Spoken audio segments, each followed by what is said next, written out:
शिवाजीनगर मानखुर्द या विधानसभेमधनं तिसऱ्यांदा निवडून आलेले आमदार अबू आझमी आपल्याबरोबर आहेत। अबू आझमीजी, खरं तर ह्या सगळ्या निवडणुकीमध्ये तुम्ही मवियाच्या बाजूने होता, परंतु सातत्याने तुम्ही महाविकास आघाडीच्या भूमिकेवरती प्रश्नचिन्ह निर्माण करत होता।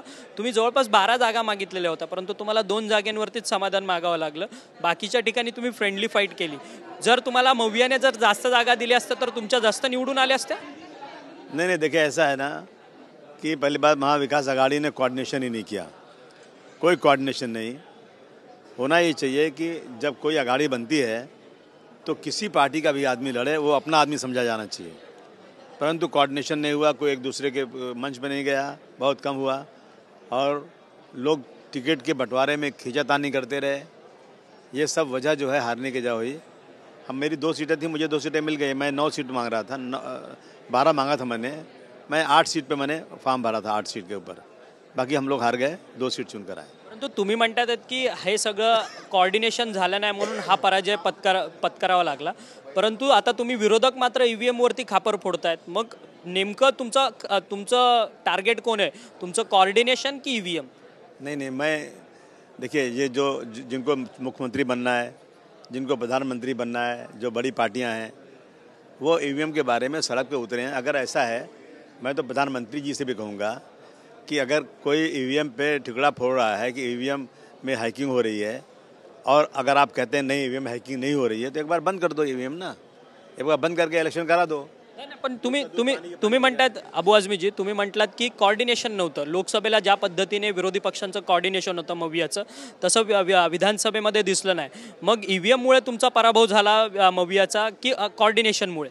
नहीं, देखिए ऐसा है कि एक चीज़ के ऊपर उंगली उठ रही है कि ईवीएम की हैकिंग होती है बार बार।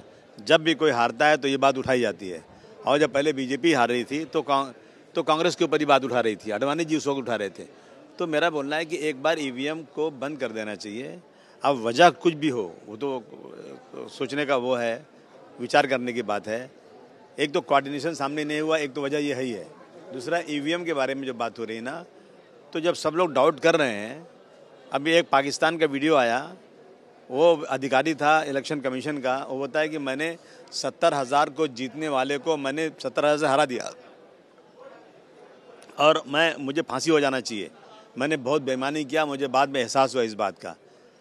तो कैसे हरा दिया उसने? इट मीन्स कोई चीज़ ऐसी होगी ना, हैकिंग करना या कुछ चीज़ ऐसी है अगर, तो उसके ऊपर कुछ न कुछ कार्रवाई होना चाहिए।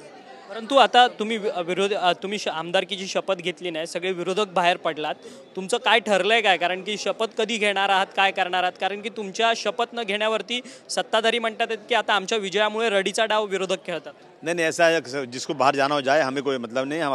हम अपनी समाजवादी पार्टी अपनी जगह पर बैठी हुई है, और अभी हम लोग जो हैं विरोध में हैं। 2 लोग शपथ ले रहे हैं कि जिसको बाहर जाना हो जाए, जिसको अंदर बैठना बैठे, हमें कोई उससे लेना देना नहीं।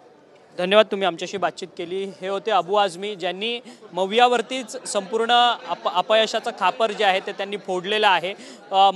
मवियामध्ये कोऑर्डिनेशन नव्हतं, लोकसभेसारखं जे कोऑर्डिनेशन पाहिजे होतं ते विधानसभेमध्ये नव्हतं, त्यामुळे हे अपयश जे आहे ते मवियाच्या पदरी पडलेलं आहे, असं जे स्पष्ट मत आहे ते अबू आझमी यांनी आपल्याशी बोलताना व्यक्त केलेलं आहे। व्हिडिओ जर्नलिस्ट रोहन अक्षय मंकणी, TV9 मराठी, मुंबई।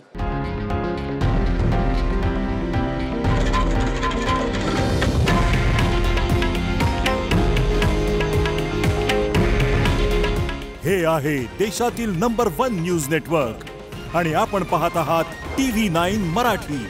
काळजी तुमची, हित महाराष्ट्राचं।